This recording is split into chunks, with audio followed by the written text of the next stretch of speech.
Parang malapit na akong malipasan ng gutom. Uy, pray mo na.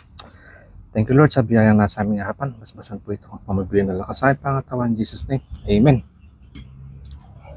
Yung parang medyo namamanhid na yung ulo. Napakainam ng sabaw. Sinabay ko kasi kaninang umaga. Ito nga po, kumuha ko ng, yan, dami oh. Talbos ng ampalayan ligaw. Sa likod. Medyo napasarap yata, natagalan. Hindi ako masyadong nakapagluto agad ng almusal. Nga ito, nagpakulo na lang ako, mabilis sa luto. Kabuti ho. At saka nilagyan ko lang ng talbos ng ampalaya, binaguungan. Matakalasa. Saka meron akong pampakis naman na ihaw na hito. Yan. Bango.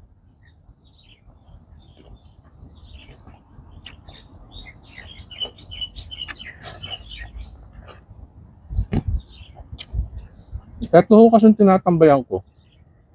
Sa mga nakakasubaybay, maluwang kayo ho yung likod nito. Pag ganitong tag-ulan, yan yung maganda hong isang biyaya ng tag-ulan. Mabilis lumago yung mga damo.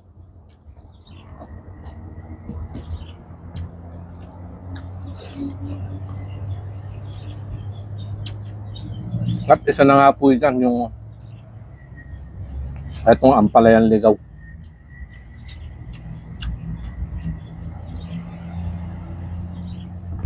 Meron nung kasi ako nabasa sa comment isang kanayo natin na nag-request kung pwede ako magluto.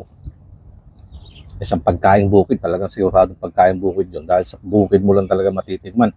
Kakailanganin ko ng talbos ng ampalaya. Na sana, kung matatapos ko magawan ngayon o bukas, i-upload ko sa susunod na araw.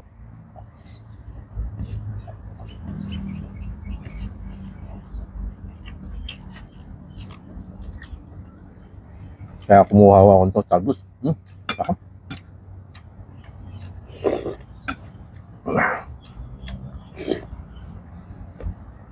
At kung may request ka din ng mga pagkain bukid, yun kasi yung kinukuha ko, kumuha ko ng idea. Comment lang ko kayo dyan mga kanayon. Para pag nakita ko at available naman yung kakailanganin kong sangkap, gagawin ko ng video.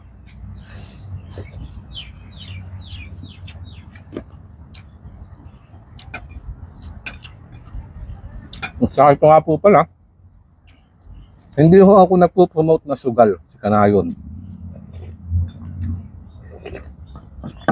Pero, sa pag-share lang ho ng mga video namin, pwede din ho kayong kumita.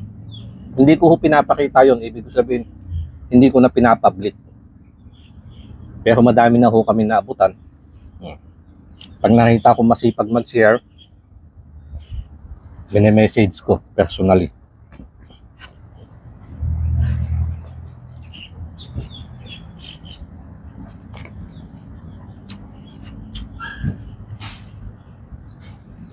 Nag-aabot po kami ng cash, pang grocery. At saka yung mga gamit ko sa shopping board, yung mga plato, gano'n, yung mga kahoy. Yan, namimigay din po ako niyan.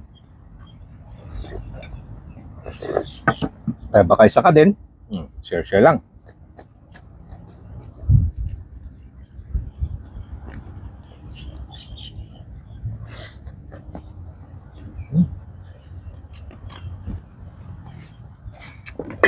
Medyo mapait po siya, yung talbos ng ampalaya. Pero pag kinasanayan, hinahanap-hanap na ng panlasa.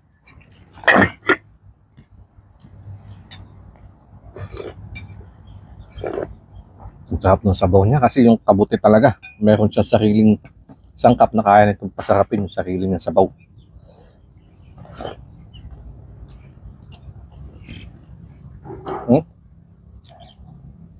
Kaya nakita nila magandang pagkakitaan. Kaya pinaparami na din po nila dito sa bansang Thailand.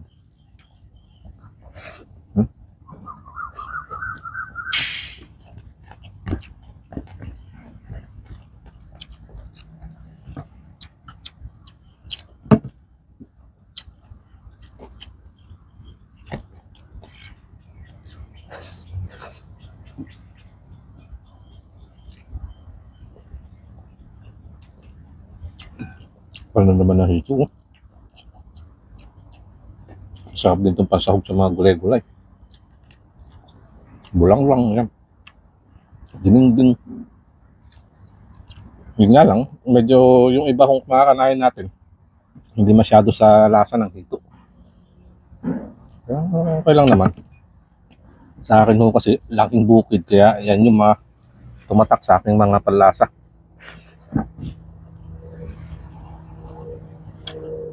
Mga isdang tabang, kung tawagin.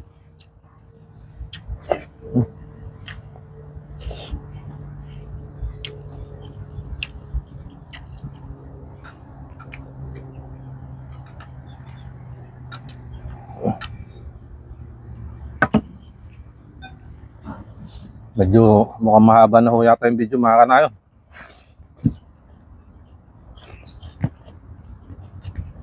Diyan ko muna tatapos, lilinisan ko lang to.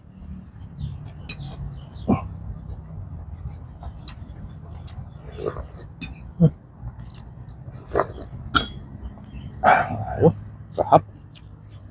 Labas naman ng pawis.